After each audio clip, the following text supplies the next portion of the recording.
A liturgia das horas, ela é a oração pública oficial da igreja, tá? Ela é a oração, podemos dizer, a oração por excelência da igreja, tá?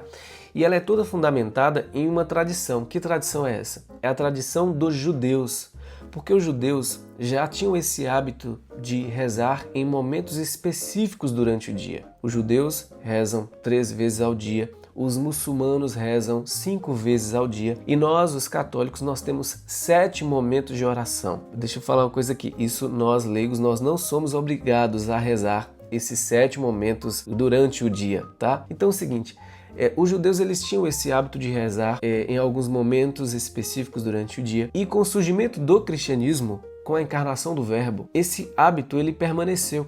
Basta ver que o próprio Jesus, o próprio Senhor, ele se retirava, ele como um bom judeu, ele se retirava várias vezes para rezar. Rezava de madrugada, passava horas em oração, tá? Veja que com o trabalho dos monges, sobretudo São Bento Abade, eles conseguiram estruturar essa forma de oração de uma forma mais sistematizada. Tá? Então surgiu-se assim a oração das horas, a liturgia das horas, que é composta por salmos, hinos e cânticos espirituais. Agora presta atenção, que coisa preciosa nós temos, gente, na história da igreja que santificou tantas almas e sempre foi assim a forma de rezar. Tá?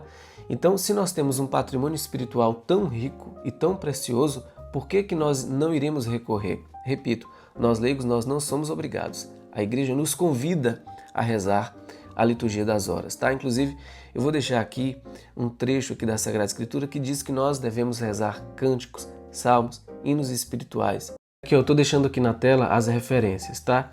Então, capítulo 5 de Efésios, que diz assim, ó: recitai entre vós salmos, hinos e cânticos espirituais, tá? Recitai entre vós salmos, hinos e cânticos espirituais. Tem outra referência também, ó. Colossenses, capítulo 3, versículo 16, que diz assim, ó: sob a inspiração da graça, cantai a Deus de todo o coração, salmos, hinos e cânticos espirituais.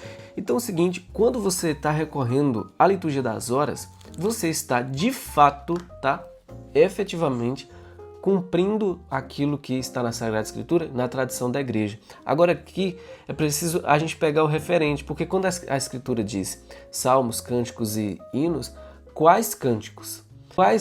Quando o autor sagrado escreveu lá cântico, qual referência de cântico que ele tinha, tá? Porque se a gente pegar o referente de hoje, a referência que nós temos de cântico de hoje, com certeza, meus amigos, é uma outra coisa. É outra coisa, tá?